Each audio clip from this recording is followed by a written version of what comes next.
بسم اللہ الرحمن الرحیم۔ ماہ شعبان کی 15ویں شب کی فضیلت۔ رسول اللہ صلی اللہ علیہ وآلہ وسلم نے ارشاد فرمایا کہ اے عائشہ رضی اللہ تعالیٰ عنہ، تم جانتی ہو کہ اس رات میں کیا ہوتا ہے؟ عرض کی یا رسول اللہ صلی اللہ علیہ وآلہ وسلم، بتلائیے میں اس میں کیا ہوتا ہے؟ تو آپ صلی اللہ علیہ وآلہ وسلم نے فرمایا اس رات میں یہ ہوتا ہے کہ آدم علیہ السلام کی اولاد میں سے جو شخص اس رات پیدا ہوگا اور جو اس سال میں مرے گا، ان کا مرنا اور پیدا ہونا لکھا جاتا ہے، اور جو فرشتے ان کاموں پر مقرر ہیں ان کو اطلاع دی جاتی ہے کہ جتنا جتنا رزق مخلوق کو اس برس میں ملے گا سب لکھ دیا جاتا ہے۔ اور اس 15ویں رات اللہ تعالیٰ سورج ڈوبتے ہی اس دنیا کے آسمان پر تشریف لاتے ہیں اور ارشاد فرماتے ہیں کوئی نیک بندہ ایسا ہے جو ہم میں سے بخشش مانگے تو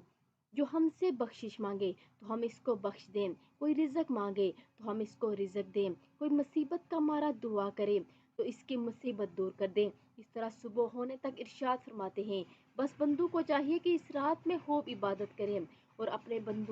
اپنے گناہوں کی معافی مانگیں اور 15ویں رات کو روزہ رکھیں، اور اللہ تعالیٰ اس رات میں اپنی مہربانی سے بے شمار بندوں کو بخشتا ہے، مگر کافر مشرک کینہ رکھنے والوں کو اور قاتل کو نہیں بخشتا۔